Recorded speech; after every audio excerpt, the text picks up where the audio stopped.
This is CGTN, China Global Television Network.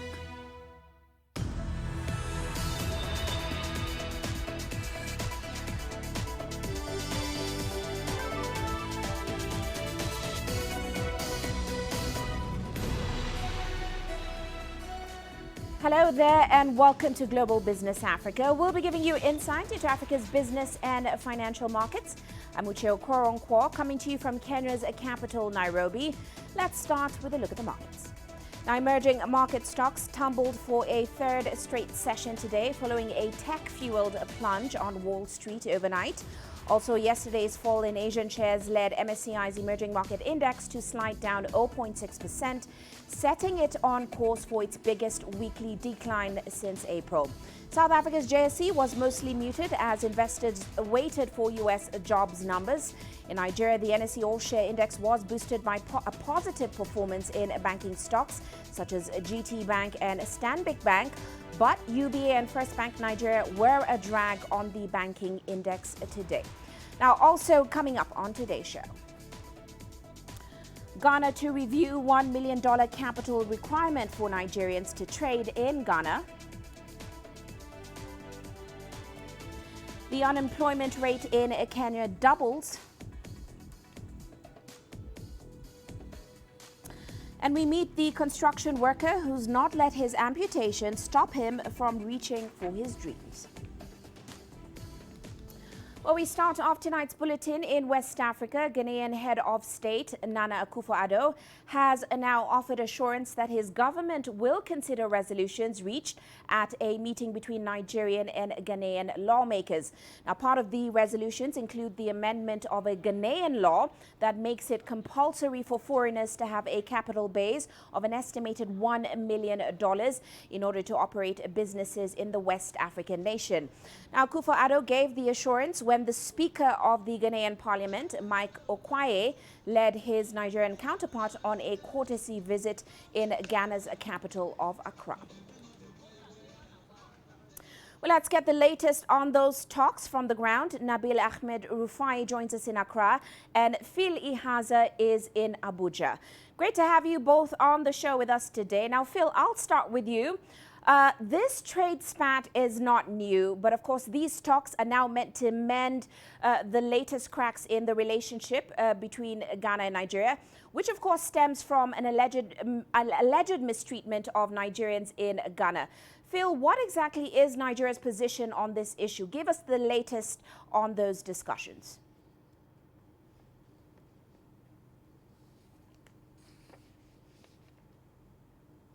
Well, thank you. It's good to know that these discussions have brought us here so far.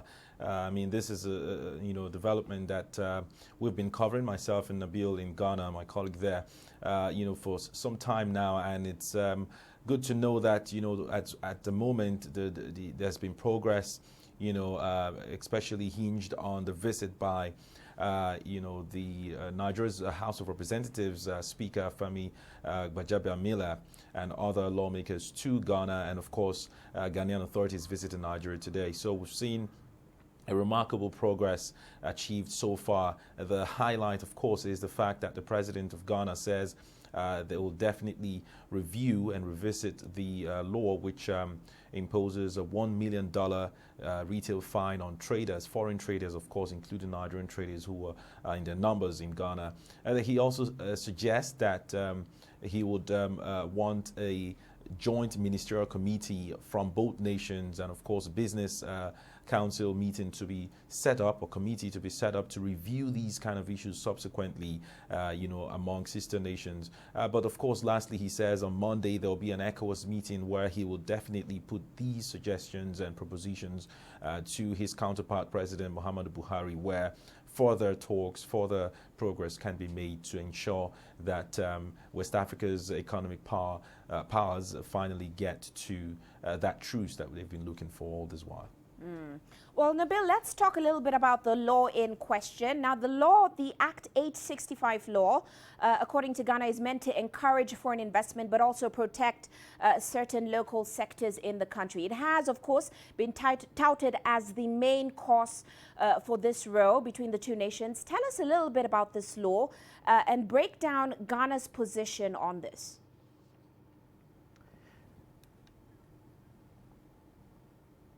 Indeed, Uche, this particular law, which is the Ghana Investment Promotion Center law, was amended in 2013.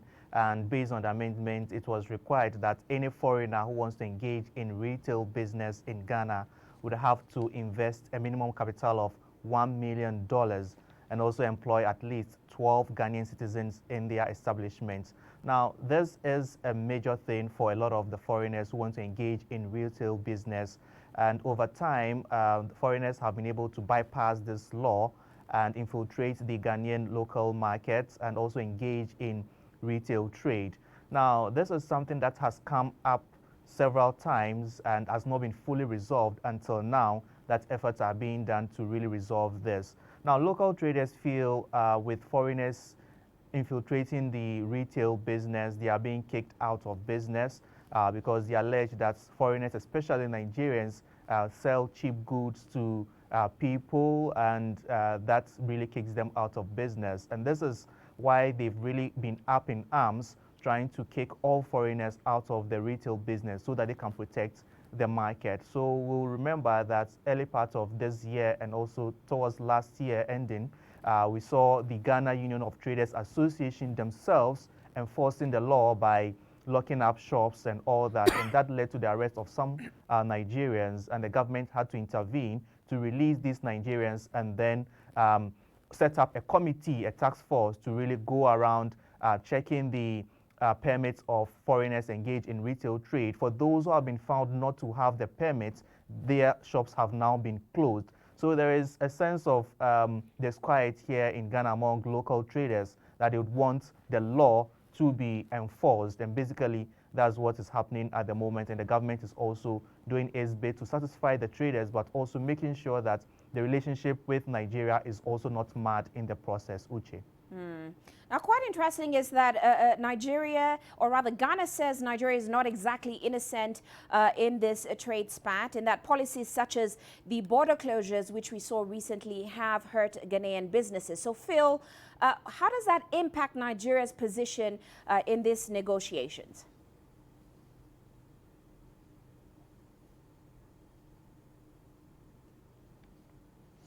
Well, thank you, Uche. You know, the Nigerian government has repeatedly said that, look, the closing down of, partial closing down of its land borders are not specifically targeted to its neighbors, Benin Republic, Togo, or even Ghana in this question, that they're targeted at smuggling of you know, foreign products, especially rice, because I mean Nigeria has been making efforts, you know, to ensure that local rice consumption and production is promoted, you know, so that citizens can benefit from agriculture. Of course, Nigeria has been trying to diversify. So, and of course, Nigeria says the ECOWAS law that allows for free movement of people and goods is still being followed, because in this case it is targeting smuggled you know, foreign products, and it had to you know, close its borders partially. So it's saying that, look, people can still do trade, they can still do business, you just have to follow the other options that are available,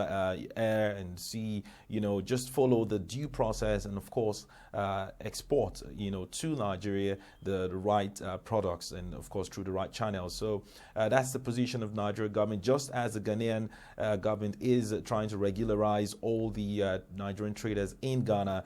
Nigeria has also since August been trying to see how it can boost local production, local farmers in the country.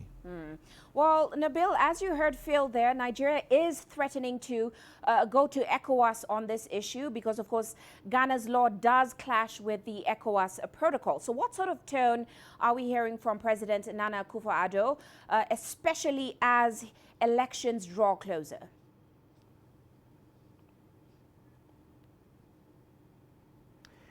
Indeed, Uche, this issue about trade relations between, bilateral relations between Ghana and Nigeria is something which is on the mind of the president, and also as elections draw near, he hopes not to lose this particular elections. And a chunk of the voters in the capital, Accra, are car parts dealers, and this is something that they have also been calling for a very long time, that the retail space be protected and be made to be engaged in by only Ghanaians. So he's being very, very cautious as to how he handles this particular situation, lest he loses a lot of votes from that side of,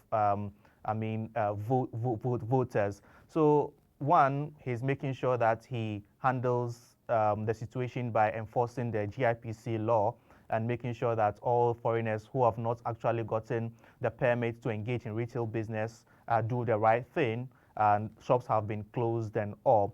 Now, he's also making sure that the bilateral relationship with Nigeria is also going on well.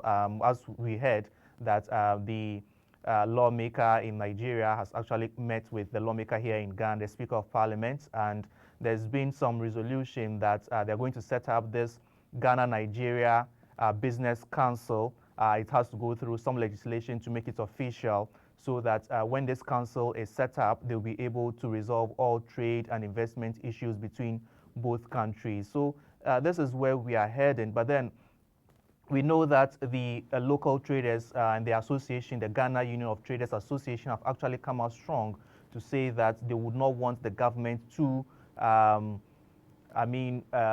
do something to change the GIPC law to favor foreign traders. And we just wait to see how this one will pan out in the coming days, as we are left with just some 95 days to election day. This is something very crucial in the minds of a lot of voters who are within the retail business in Ghana, as to how the government will really handle the situation very well, Uche. Well, we do have to leave it there. Many thanks to both of you for that update. Of course, that's Nabil Ahmed Rufai in Accra, Ghana, and Phil Ihaza in Abuja. Well, let's head to Uganda now, where the government has reversed its earlier decision to conduct a free COVID-19 test for truck drivers at its border points. The new development has caused a traffic snarl-up at the border points, with one queue leading to the Busia Customs Clearance Post stretching over 20 kilometers inside Kenya, as of course these drivers await clearance. Here's CGTN's Nick Mudimba, who is in Busia, and he brings us the latest. I'm right here at the Busia one-stop border post, and things are not as usual. As you can see, traffic snarl-up from truck drivers has gone all the way to 40 kilometers on the Kenyan side. Reason still not clear, but so many residents from Busia town are saying that the reagents is a problem. But again, drivers from the Kenyan side are told that they will be actually have to pay $65 for them to be tested, and on the other side of the Kenyan side, of course, they have been tested for free. In Uganda, they have started asking for money. Drivers coming from the Uganda side are testing in Kenya, but for us lining up to enter Uganda, we are charged to test when we go in. So the queue will still be longer because the trucks are still coming and the doctors are testing very few. We don't have peace. We're afraid in our town. They should have taken these trucks outside town. Behind me are trucks that have gone all the way 30 kilometers, 40 kilometers in the Kenyan side. And the drivers are crying for that they've had to spend so much money just being here for the last 2 months, all in the name of being tested twice. The Kenyan side, they're tested for free, but the Ugandan side, it's a bit hectic because now they have to part, as I said earlier, with the $65. Now, many of them have to actually seek shelter from the neighboring houses, have to actually shower from the neighboring houses also, and food has been a problem. And the residents here have been so courteous and helped them with food in this situation. The families, according to many drivers, are saying that they're worried about the well-being, the fact that also they've been on the road for close to 2 months. For CGTN, I'm Nick Mudimba at the Busia, Uganda border. Meanwhile, the unemployment rate in Kenya has doubled. Close to 2 million Kenyans have lost their jobs between March and June this year. This is a result of mitigation measures against the COVID-19 pandemic. Well, CGTN's Robert Nagila reports that most of those affected are under the age of 30. Up until March this year, 55-year-old Joseph Wahome operated a school transport business, ferrying about 150 students to school and back home each day and making about $3,000 a month.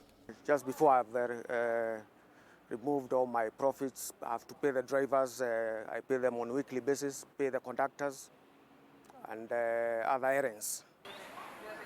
After the first case of COVID-19 was confirmed in the country, schools were shut as part of measures adopted to curb the spread of COVID-19. After depleting his savings, Joseph was forced to lay off his employees. I had kept a little side some money, but now that took me only about 2 months. So after that, now I'm living on friends. New data released by the Kenya National Bureau of Statistics shows unemployment in Kenya shot up to 10.4% in June from 5.2% recorded in March when the first case of COVID-19 was detected. The report goes on to say the level of unemployment rose sharply amongst young people aged 20 to 29 years as employers like Joseph rushed to cut operational costs. What that essentially means is 1.8 million people lost their jobs in that 4-month period. And experts say they're yet to fully understand the impact of COVID-19 on the economy. Some of the impacts that we are currently seeing, we're just beginning to understand. We do know that there are certain sectors that have been devastated. And what comes to mind is the hospitality and the tourism sectors. Apart from the loss of jobs, there have been entire organizations closing down and essentially folding their businesses. And they warn the impact will likely be felt for a long time to come. If you look at the loss of income that has come about as a result of COVID, it has sort of led to, a lot more people dropping below the poverty line and essentially the poverty situation worsening. Secondly, if you look at food production and distribution, the disruptions that COVID-19 came with have sort of resulted not only a creep up prices, but also a higher cost of living. For employers like Joseph, he's not sure how long he can wait for schools to reopen before calling it quits. That uncertainty can't be good for those hoping to get their jobs back. Robert Magila, CGTN, Nairobi, Kenya.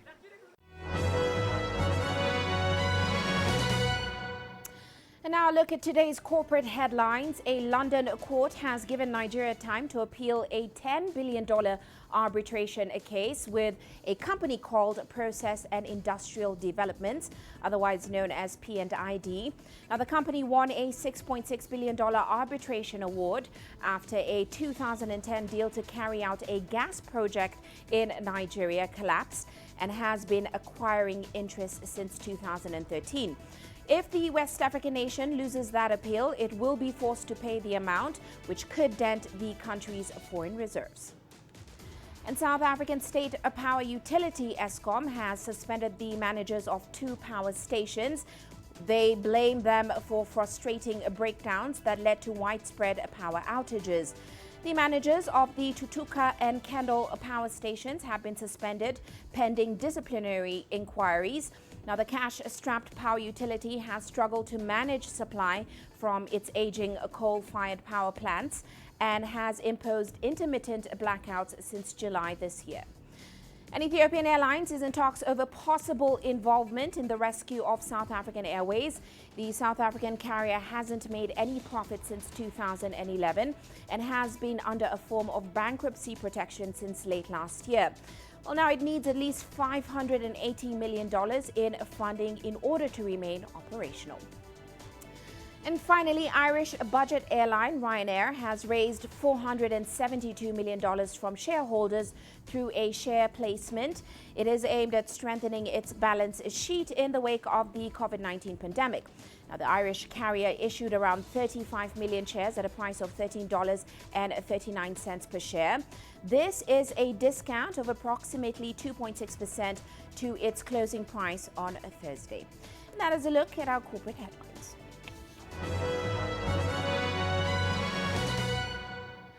Well, we are heading into a short break now, still coming up on the show.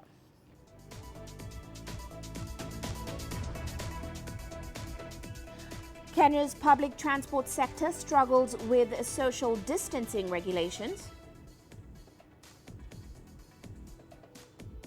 And South Africa's government is urged to make more spectrum available. There's more to this place than just glorious landscapes. There's more to it than just, say, Table Mountain or glorious, endless salt flats. There's more to it than countries that are home to some of the deepest mines in the world. There is so much more to this place, even if it is home to some of the finest diamonds on the planet. It is the sheer diversity of the people who call Southern Africa home and the relentless drive to make it a better place that make it so special. And we know that because this too is home.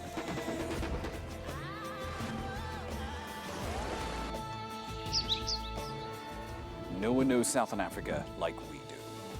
CGTN, see the difference.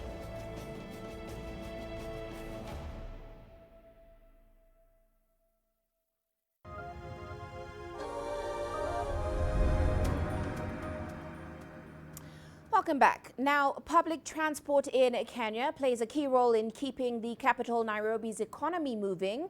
That is why privately owned minibuses, also known as matatus, are essential for many people. But observing regulations introduced to curb the spread of the coronavirus has proved to be challenging for the matatu sector workers. Here's CGTN's Tuli Shabalala with their story.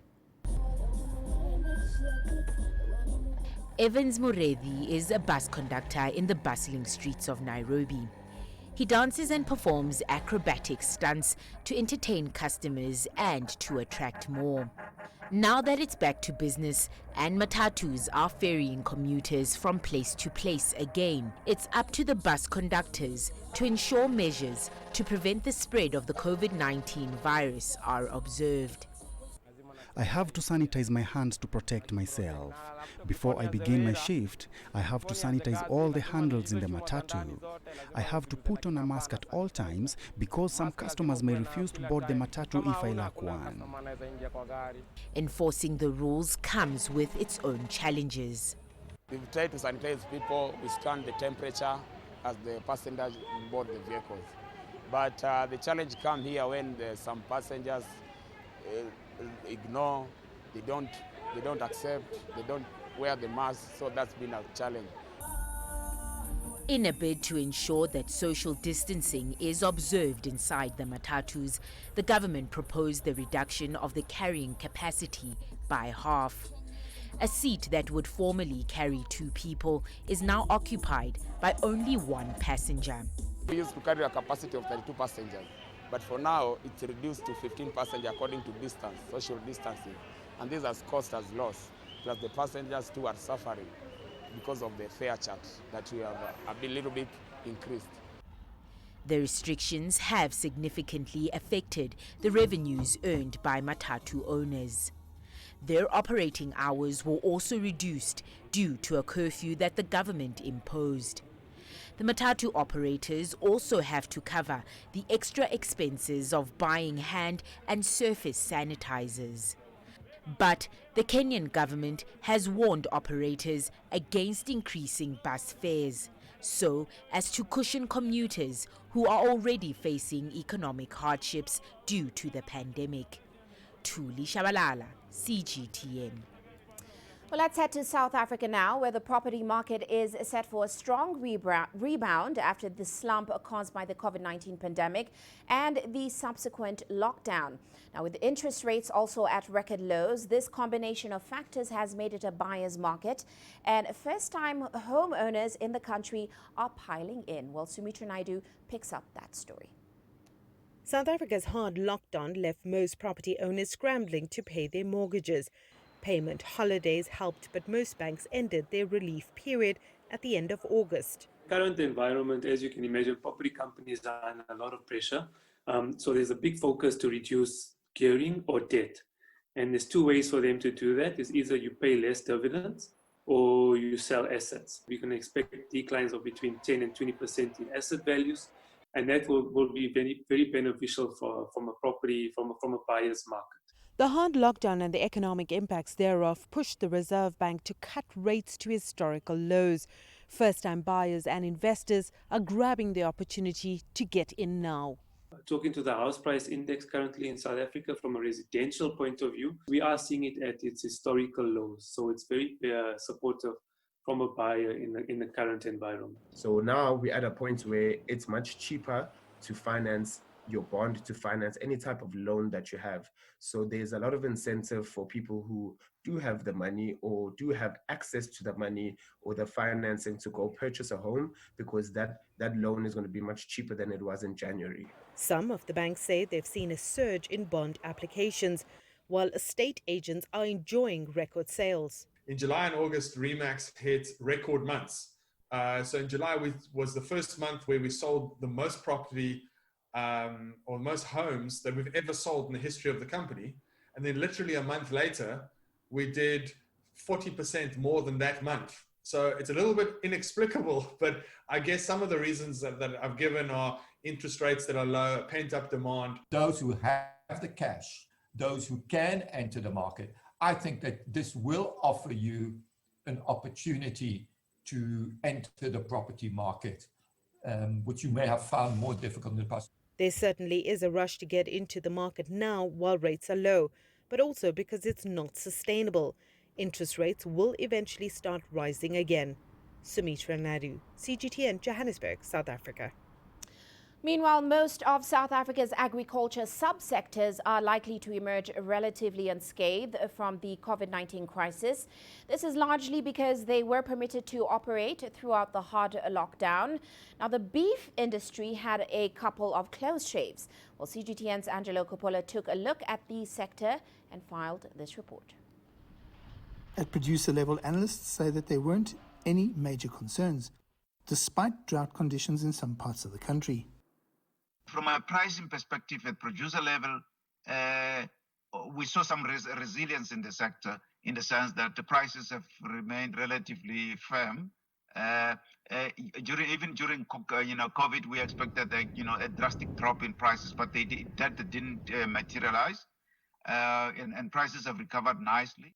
But as we proceeded down then to level 3 and going on to level 2, with the economy reopening up more, then the beef industry in South Africa normalized like other sectors. But I would still insist and say it's not as, it was not as hard hit even at that stage as the other subsectors, like think of wine. If the COVID-19 pandemic wasn't enough of a challenge, the beef producers were faced with the spread of foot and mouth disease and the closure of export markets.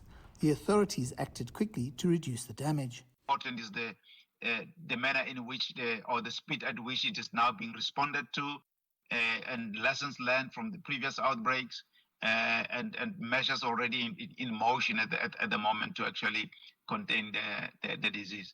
One of the key input costs in the beef sector is fodder, and while South Africa has had a bumper maize crop, price pressure is mounting. We are now seeing a situation where maize prices have now edged above 3,000 rand per ton, which is quite expensive from a feeding perspective. So which means the intensive feeding guys will actually have to cut somewhere else to actually maintain margins. The outlook for the beef industry appears to be fairly positive. Generally, I'm optimistic. I don't see many red signs for the industry, but I think South Africa should continue to push and expanding its export markets for its great beef to reach as many places as we can. The beef industry in South Africa has come through the COVID crisis fairly well, and provided there's no reoccurrence of the foot and mouth disease, it's set to grow and contribute to the GDP. I'm Angelo Coppola for CGTN in Johannesburg, South Africa. Now, the South African government is now being urged to make more spectrum available. Mobile operators in the country have been calling for more allocations for many years. Despite those promises, the government has failed to deliver so far.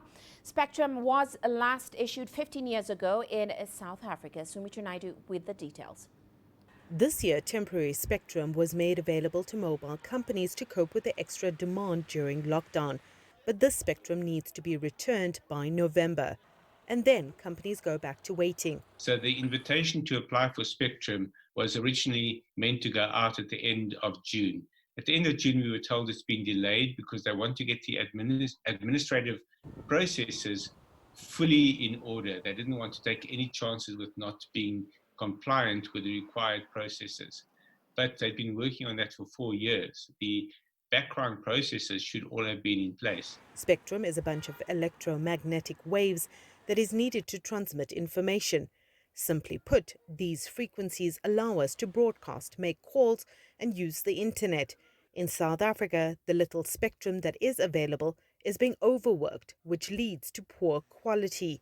The regulator says the process is complex. We are unable to put dates, but all I can say is we have not moved off from the initial schedule.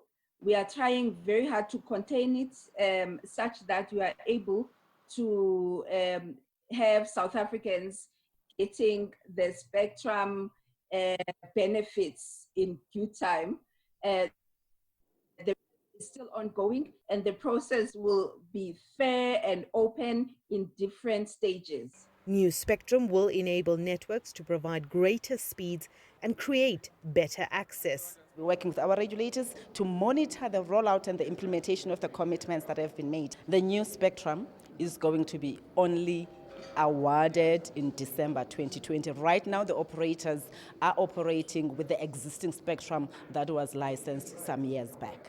The last time spectrum was made available was back in 2004-2005, and that was for 3G.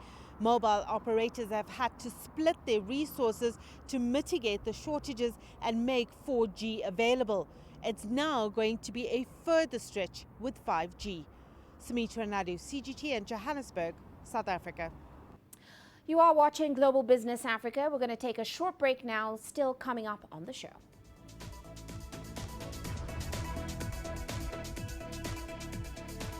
China opens the International Trade in Services Fair, and for the first time since the COVID outbreak, people can now physically attend. And an initiative spun off from US tech giant Microsoft looks to power new generation AI-enabled human-machine interactions.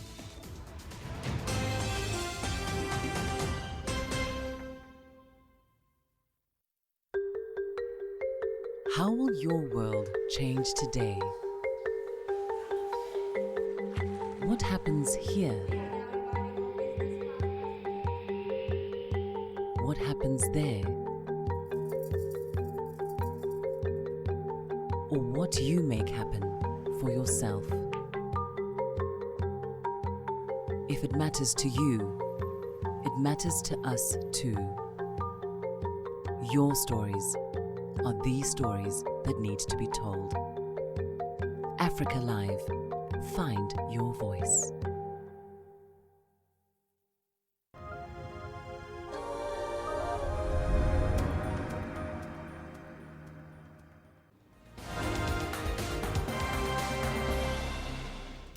And half past the hour, let's recap other top headlines. The world's independent medical journal, The Lancet, has published that Russia's proposed COVID-19 vaccine has produced an antibody response to the coronavirus. Now, all participants in the phase 1 and 2 trials also experienced no serious side effects. This is the first vetted data on the controversial project. Meanwhile, Sudan's transitional government has agreed to separate religion from the state. That brings to an end 30 years of Islamic rule in the North African nation.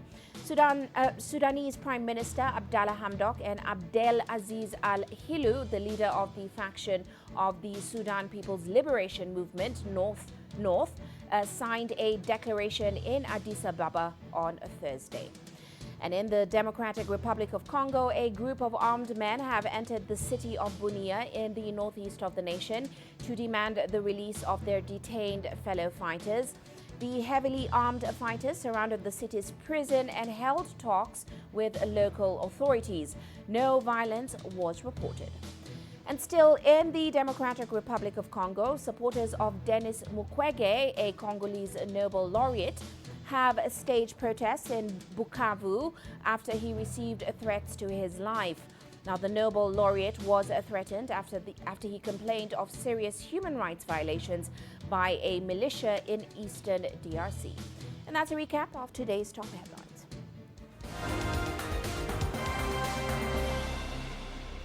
Now, on the international front, China is hosting its first major in-person trade expo since the COVID-19 outbreak. President Xi Jinping opened the China International Fair for Trade and Services in Beijing earlier on Friday. Now, he expressed hope that the event could help boost international trade as the world economy has suffered a huge blow due to the pandemic. Today, with COVID-19 yet to be brought under full control at the global level, all countries face the formidable task to defeat the virus, stabilize the economy, and protect livelihoods. It is against such a backdrop that China decided to hold this important international trade event despite many difficulties in preparation. It shows China's willingness to join hands with all of you in this trying time and work together to enable global trade in services to thrive and the world economy to recover at an early date. Now, of course, this year's fair features a variety of themes, from sports to robots. CGTN's Wei Lin Tang spoke to some exhibitors to get a better idea of what businesses and industries are being represented. The China International Fair for Trade and Services will gather nearly 150 countries and regions, over 17,000 enterprises, and more than 30 major international bodies and organizations. A time to brainstorm, share ideas, and make deals.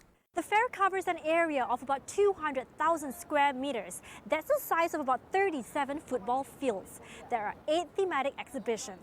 This includes financial services, service robots, 5G communications, tourism, and of course, winter sports. Those intrigued by winter sports, you're in for a ride.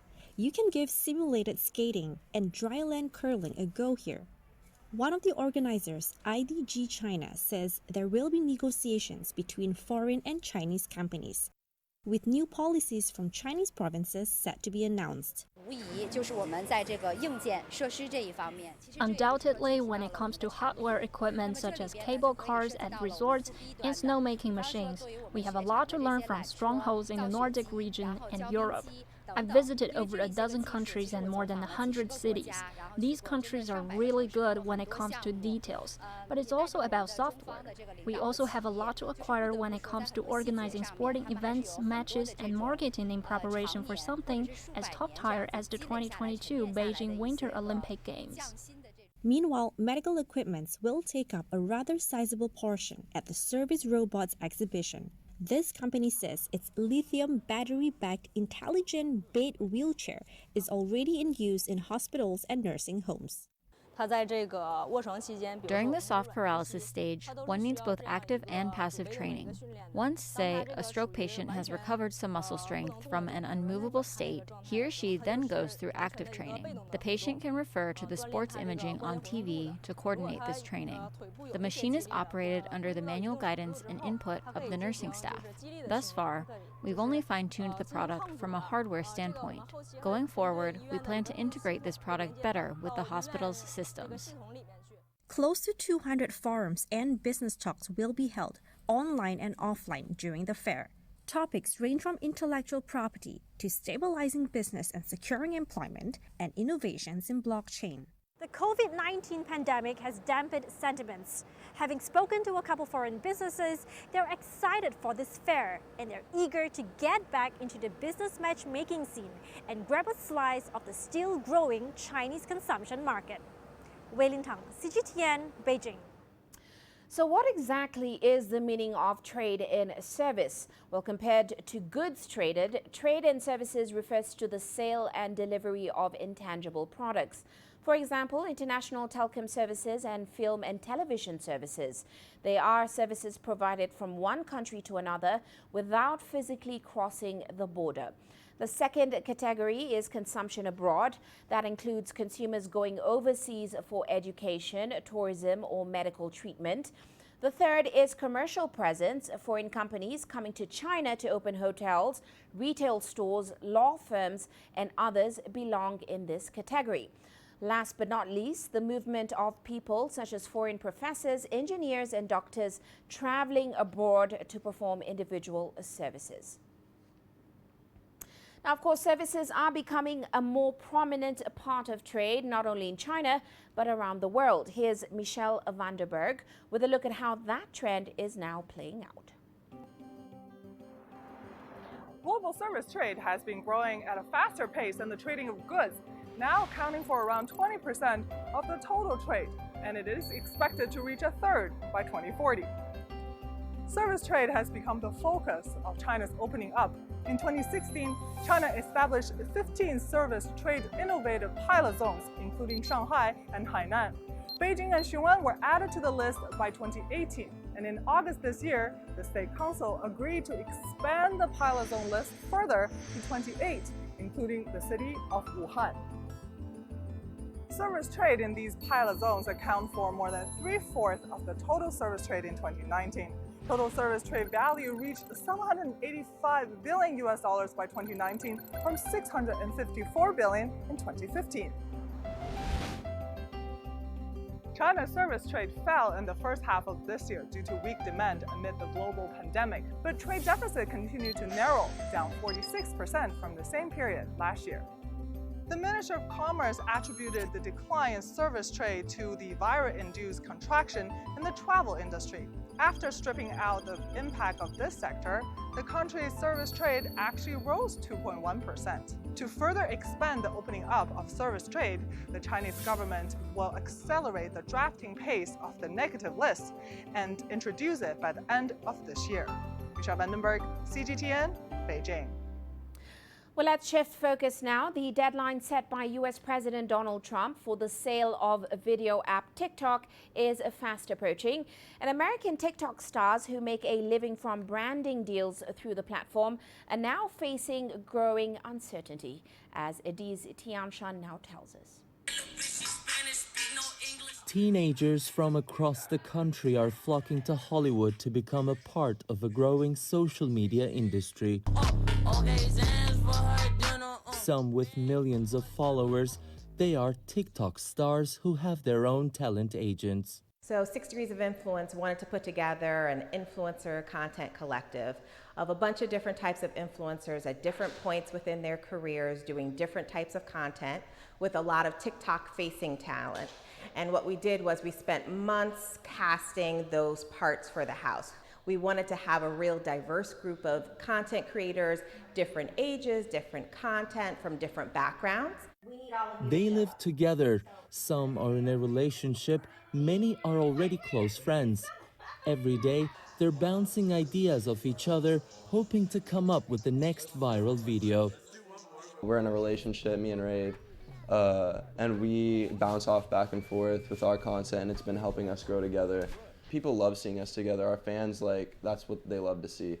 So we'll do videos on the Vault account of me and her doing something or doing a trend or a dance. Growing as a group is the ultimate goal, but it's unclear what could happen to the very platform they're invested in. A lot of my followers are only on TikTok because they don't have other platforms. So it's kind of scary to lose followers. Also brand deals as well, because we rely on like song promos, getting paid for that, and it's just like how we make a living, really.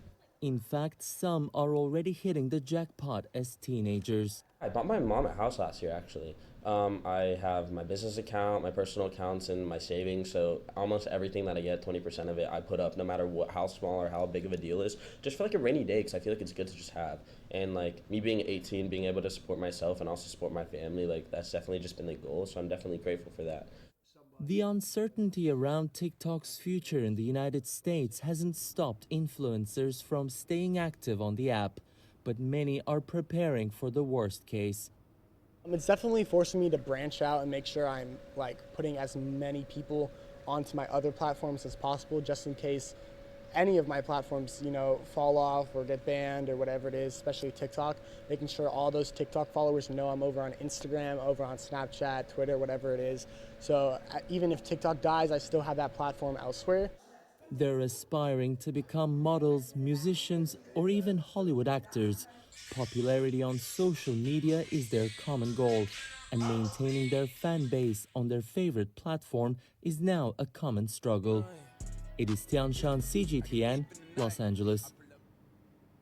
Now, Britain has announced a funding package to support 20-minute trials of coronavirus tests. The Health Secretary described it as a huge step forward in the fight against COVID-19. Now, the government hopes these quick tests can help more people get back to the office. Here's Andrew Wilson reporting. There are plenty of tests being worked on up and down the country. Tests for the virus and screening for antibodies. They're getting quicker and more reliable as time goes on. The government is now sounding confident that it is close to an effective 20-minute test. It says it will roll out for trials in the coming weeks, but is talking of proper deployment by the end of the year. And it's pledged the funding to do it. The reason we're putting £500 million into the next generation tests is precisely to make sure that come winter we have the testing capability, not only to ensure that as now everybody who has has the symptoms can get a test, but also to make sure that we've got this a mass testing capability so that we can find the virus wherever it is, and also give the test to people so that if they test negative, they can have confidence, to get back to the things that that make life worth living. And that's why Downing Street is calling this a game changer. The Prime Minister desperately wants the country moving again. Back in the Commons on Wednesday, watched by his Chancellor, he rejected calls to extend the government job furlough scheme. What he wants to do is extend the furlough scheme, on which this country has already spent £40 billion. What we would rather do is get people into work through our Kickstart scheme, which we are launching today, £2 billion to spend to support people, young people in particular, to get the jobs that they need. A 20-minute test, widely available, would make a huge difference to public confidence and perhaps to the empty offices up and down the country. But the government announcement could be premature on this one. A comprehensive testing program with easy access to all is still quite a challenge. Andrew Wilson, CGTN. Well, let's now turn our attention to a company called Xiaoxi. It's an artificial intelligence initiative that was spun off from US tech giant Microsoft in July as an independent company. It is now looking to be a platform to power new generation AI-enabled human-machine interactions. Here's our reporter Zhang Shishuan reporting. You may well be familiar with the female avatar of the AI system Xiaoai, who's become a music composer, an artist, and a poet. Many men in China have even dubbed Xiaoai their virtual girlfriend. But what if you want a guy?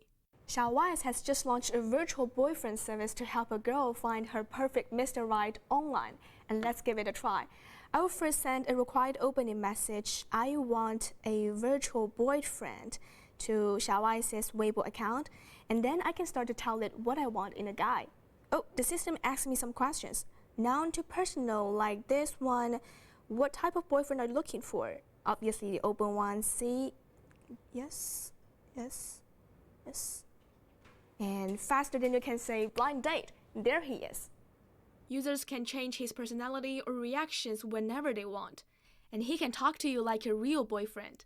Importantly, he's also able to grab content from the internet to learn more about what you're saying in just a few minutes or seconds. The market reaction so far is pretty varied. Some girls who already have boyfriends want a virtual one, but some say they need a little more. I'm on the phone with my boyfriend now. He's my ideal kind of person, but he's always complaining and sometimes he makes me mad. I'm interested in the virtual boyfriend. It can be a comfort, but still nothing too important, just a way to pass the time. I tried the virtual boyfriend once for a bit. I was curious about it and it was interesting. It was fun to chat with him. I need more than a virtual boyfriend. Some physical contact like hugs are very important to a relationship. But overall, the new guy on the block proved his popularity during a 7-day trial in May, attracting nearly 1.2 million users to create their ideal partner. For the company, however, he's more than just a quick launch date. He's to be the cornerstone of a whole new range of interactive consumer products. We've started to develop business solution technologies. Then we will combine those technologies with our product designs so as to create new products targeted at individual users. So far, the AI boyfriend can only communicate via text messages. Audio or video chats will come later. Still, experts say this is a good way for the company to start its journey. The key to the transition to consumers is how to grab their attention in a very short period of time. That needs some selling points, and the virtual boyfriend is a very interesting point for many young people. It will help Xiao Ice put its products into the hands of individual users, and then with the technology they're developing for the business side, you could get a very promising future. Xiao Ice, which started as a chatting robot in 2014, now boasts 660 million users globally, and is installed as a voice-activated virtual assistant in 450 million units of third-party smart hardware. That includes smartphones and smart speakers through its partnerships with Huawei, Xiaomi, and other companies. And their purchases of the Xiao Ice software came to more than 100 million yuan in the past year. Lu says that the newly independent corporate will now be able to accelerate the system's localized innovation and build out its commercial ecosystem. That's the ideal goal. For example, people may have different AI systems at home. If you buy a Xiaomi speaker and then buy one from Huawei, the owner will have to figure out how to communicate with the two different systems. The different AI systems will wind up with different understandings of what you want. So if Xiao Ice could become the only one in the house, it could offer a unified, customized service for users. Lu says the biggest challenges for AI assistants are in how many rounds of smooth conversation it can complete with users and how deeply it can understand a person's speech. And I've just talked with my one-time boyfriend for like 10 minutes. And see you later. Zhang Shixuan, ICS for CGTN, Shanghai. Well, let's move on now to commodity markets. Brent crude held at about $44 a barrel today as demand concerns remain firmly front and center in traders' minds. Now, oil seems to be heading for its biggest weekly decline since June, as of course weak demand figures added to concerns of a slow recovery from the COVID-19 pandemic. Meanwhile, gold prices up today. Traders say there is a bit of a flight to safe havens such as gold right now because of stock markets falling lower. Elsewhere, platinum did climb today, but of course it still was on track for its worst week since mid-March, down more than 4%. Let's take a short break now. Still to come on the show.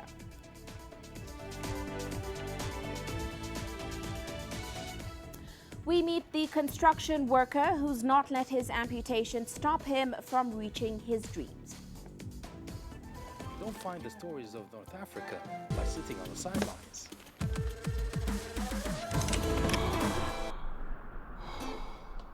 No one else will take you where we can in North Africa.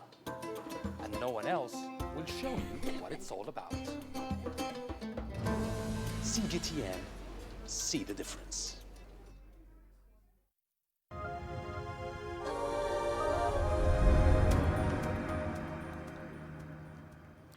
And to a story of hope in Kenya, that of John Gumo, whose arm was amputated back in 2012. At that point, he thought it was the end of his dreams and earning a livelihood. But of course, the man has beaten the odds to become a respected construction worker. His attention to detail and finesse has impressed many people. Here's CGTN's Nick Mudimba bringing us his story. Construction work is tough and energy-consuming. One needs physical strength to do it well. Meet 38-year-old John Ngumo. His arm was amputated following an accident. But his physical condition hasn't deterred him from working in this sector. His precision and concentration tells it all. Here he joins other workers constructing a pigsty. I lost my arm when I was preparing silage. A shaft cutter cut off my arm. I stayed jobless for several months and I pitied myself. But I had to wake up from my slumber to feed my wife. I started teaching myself construction work and I started off with a spade. And that is how I got myself working in the construction industry. At one point, his life seemed shattered, but his determination pushed him on. He later gained the trust of many employers by performing better than some of his more able-bodied colleagues. Just as he was picking up the pieces, he suffered another setback. My wife saw my desperate lifestyle and dumped me. She left with a child. At times she still calls me though, but now I hear she got married again. His employer was skeptical when he first met him and hardly imagined he could become one of his best workers. The following week, the first time I had a building project at my hotel, I needed 4 strong men. They came and said what I gave them was too much work, but John stayed, put up with 2 other boys. The house he helped build, I could not believe it was him. Insurance compensated him around 3,000 USD. The money got finished and his wife took off with the kid. John is now a societal mirror and a good example showing the able-bodied men out here to stop begging. He only remembers he has no arm when he looks at his body. He remains an optimist and a go-getter. I can tell the able-bodied men out here to work hard. No one will help you. Motivate yourself and work. Despite the challenges he faced, John soldiered on by working hard and never giving up. He's now among the most sought-after workers in his own area. John's story is a story of resilience. As much as saying that goes, disability is not an ability, the mindset propels you to the next level. He's gone through all that, but as you can see, he's defying all the odds to be the man he needs to be in society. Nick Mudimba, CGTN, Nyeri County, Kenya. Well, let's head to Nigeria now, where those who miss the thrill of air travel are now getting a taste of it, but in a different way during the coronavirus lockdown. A restaurant in Abuja is now offering its customers the illusion of a flight without having to leave the ground. Here's CGTN's Joy Kiruki with the details. The Urban Air Restaurant in Nigeria's capital, Abuja. On behalf of myself, my co-pilot, and the make use of your cell phones. It is themed like an airplane in mid-flight, a simulated setting for air travelers who have been grounded by COVID-19, a place they can relive memories.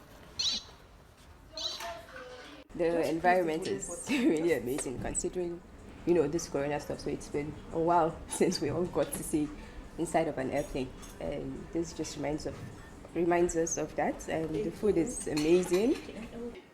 It's a brainchild of restaurant owner Ugo Yang, who opened it to the public on August 15th.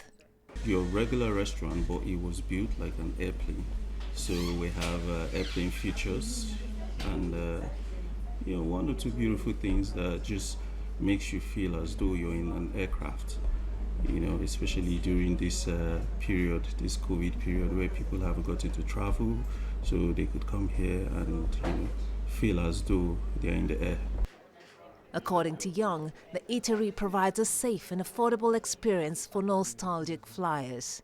Customers have been extremely happy when they come here because they get a brand new experience. From time to time, we even announce on the PA system, just as the captains do. So I basically operate here as a captain of the aircraft. It's actually good. It's more, it looks like a private jet here. Like I'm actually on a private jet. And even though, some people really want to be there, so they can actually come here and be like, oh, you guys, I'm on a private jet and people actually believe because everything says it. A timely business opportunity after the government suspended all domestic and international commercial flights in March. Domestic flights have since resumed, with international flights set to resume on September 5th. Joy Kiruki Juma, CGTN. Well, that's it for this edition of Global Business Africa. Remember, you can send your feedback to the contacts on your screen. You can also follow us on our various digital media platforms. From me, Uche Okoronkwo, and the rest of the team, thanks for watching.